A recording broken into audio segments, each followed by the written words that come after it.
Pain perpetuates pain. It's a never-ending vicious cycle that we live within. I think that what I mean by this is we have these initial hurts in life, things that we bring to ourselves, things that other people deliver to us, whatever. And this hurt then morphs into secondary pain, which is living in these states of, anger, resentment, fear, those types of things. And then when you live in those states for long enough, it begins to perpetuate outward. And I think that some people are consciously aware of the cycles that they're perpetuating, and then there's cycles that I think that we all have that we're not aware of, consequences of our pain that go outwards and never ends, right? That secondary pain moves on to another, or we just perpetuate it in ourselves. And I've learned that the only person who can break those cycles of pain are the experiencer of the pain itself, right? You can only break your own cycles of pain. I can only break mine. And I've had a little bit of a universal crash course on this recently, so I'm just going to try and share a little bit of what's worked for me, the things I've learned. So I think first and foremost, pain can teach you a lot about your soul.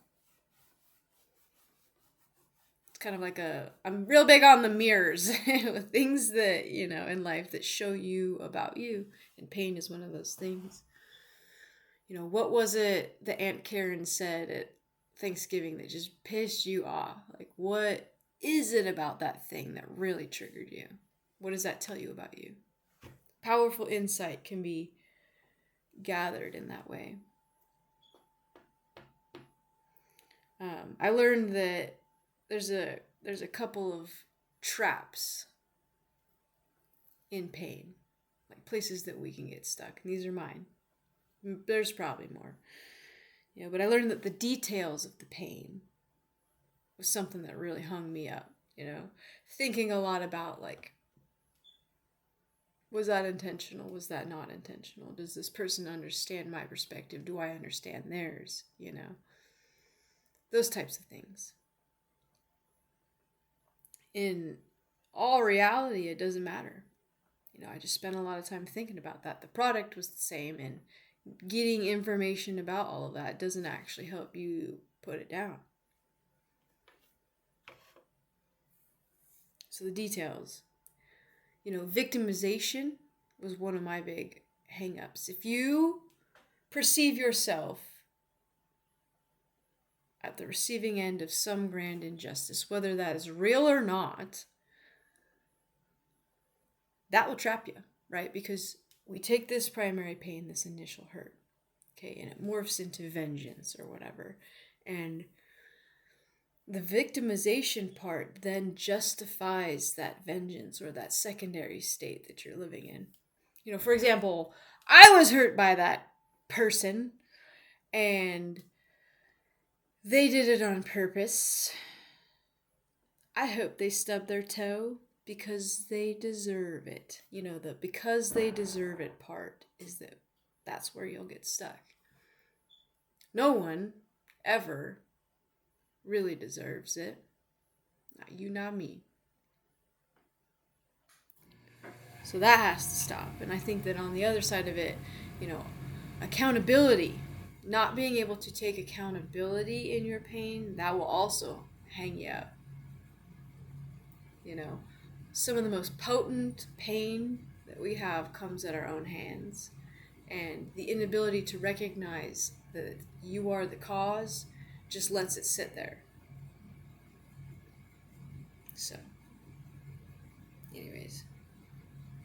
Now, in this state of pain and whatever, I actually learned to love myself, and it happened like this, okay?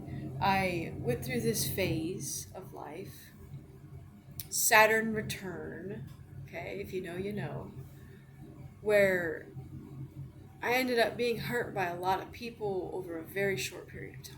And it put me in this place that I had never been before, where I hated. I desired not good things for people. My knee-jerk reaction was like, yeah, stub your toe. And in that place, I actually began to hate myself in a way that I've never hated myself before. Okay? And it was in this place, looking at the state that I was in, realizing that it was a product of that, that I learned that I could shift it. Okay? I realized that if I sat there long enough and I prayed and I meditated and I thought about, like, okay, Lindsay, at the end of the day, what is it that you want? What is it that you want to wear or carry within your soul moving forward? And I would always come to the conclusion that, like, I literally just want love and compassion and for people to have good, okay? That's it!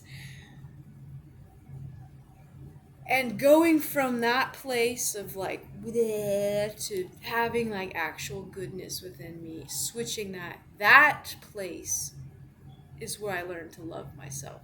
It's this funny thing of, like, I've always been that person, but it took diving into the depths of the dark of my own selfness. It took looking at those things to actually value and realize what I am on the opposite end of that. I had to learn to hate myself, or I had to hate myself to learn to love myself. Life is so weird. Okay? And I think one of the most important things for me in all of this and working through it is compassion. To realize that the things that I send at myself that's pain, the things that come from other people, the things that I potentially want to perpetuate, all of it, all of the nastiness, all of the pain comes from pain. And that we can, I can hold compassion for myself and I can hold compassion for other people because it all sucks and we're all going through it. I think that's one of the most important parts in laying it down. So that's literally what I do is I try to imagine all of this hurt as a brick. That's what it feels like. It's heavy, and I have it, but I don't have to hold on to it. I can actually just set it on the ground and I can go about my way in this state that is love, that is compassion. And not that this is like one big thing that you do at one time. It is in literally every moment, There are some days that I can only set the brick down for maybe a second. And then there's some days that I can set it down for half a day. It's a continual conscious effort to do so.